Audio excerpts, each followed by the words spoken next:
Okay, revisiting the EvaTac Rescue Knife in the Shadow Black. I've been carrying it around for about 3 weeks now, using it for literally everything I could use it for. I've got all these different snippets of video that I took for, cutting zip ties, cutting rope, stabbing Pepsi cans, all kinds of stuff, anything I can think of.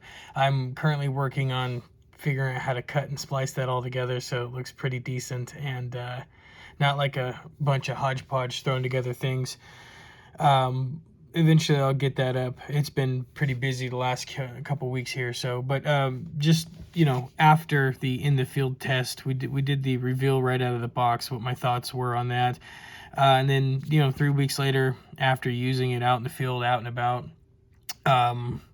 my opinion hasn't changed much on it. This is, for especially what I paid for it, this is an incredibly good tool and an incredibly functional knife. Spring assist still works really clean, really well. It did take some wear and tear on the blade.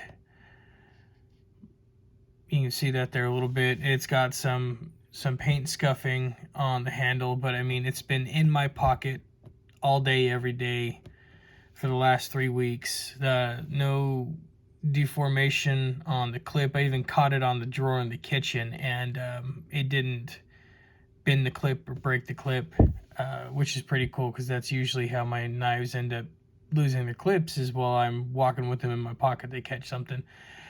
So yeah, I mean, all in all, this is probably going to end up back in my everyday carry once I get done running through the different knives in the list that I have here. I've got a couple of the clone knives I bought, the Benchmade clone knives I bought from Wish, that I'm going to be running through after this. I have a Smith & Wesson out the front knife that I'll be using after this. A couple crickets I'm going to take a look at, and like a really low grade, really low level Smith & Wesson you can buy for like $17. I'm just gonna take all these different affordable knives that you can get, and put them through the test, see which ones stand up. I got a couple more expensive ones I'm gonna look at doing videos on as well, but I'm not so sure I want to spend $200 just to aggressively beat up a knife and prove its worth or not at the moment yet. But if I get enough people interested that want to see that happen, that want to see what happens after you take an expensive knife like the ZT Sinkovich 0470 that I have here, if anybody wants to see me pull this thing out of the box and beat the crap out of it, let me know. If I get enough people interested, I'll do that. I'll run it through the gambit. But like I said here, this knife, the EvaTac, it's held up really well. I've cut zip ties with it, cardboard with it. I cut Pepsi cans just to see how it would work. I used the seatbelt cutter. We ordered a new bed in, and it was all zip tied together. I used the seatbelt cutter and made quick work of those zip ties. You can see here, though, I don't know if you can see it in the camera, but there is a little bit of chinking on the seatbelt cutter. That's actually from me using the seatbelt cutter to cut very, very thin steel cable, and that worked out pretty well to cut that.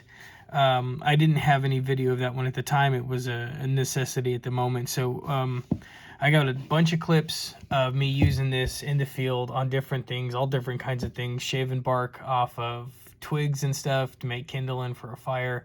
I'm just working on getting it to a cohesive, coherent video that I can try to post up.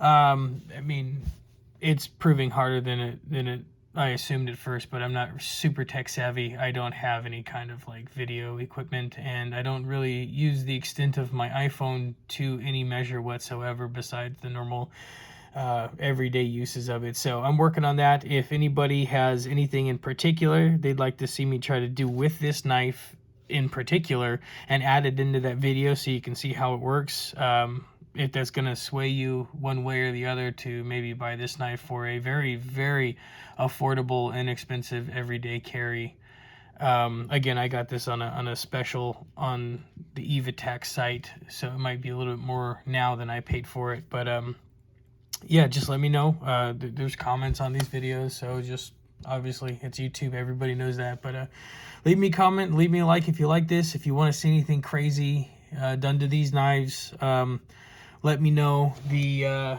next knife that I'm going to unbox for a week or two, a couple weeks at a time, is going to be more than likely the Benchmade Bug Out 535 clone that I got from Wish.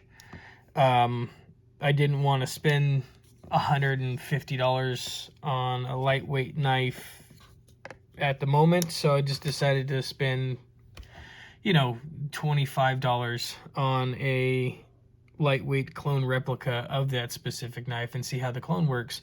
So that'll be this. The next unboxing video will be the Bug Out 535 clone from Wish. So if you guys have any questions, if you guys have any knives you want me to buy and try out, just go ahead and leave them in the comments. Let me know. Thanks, everybody. Bye.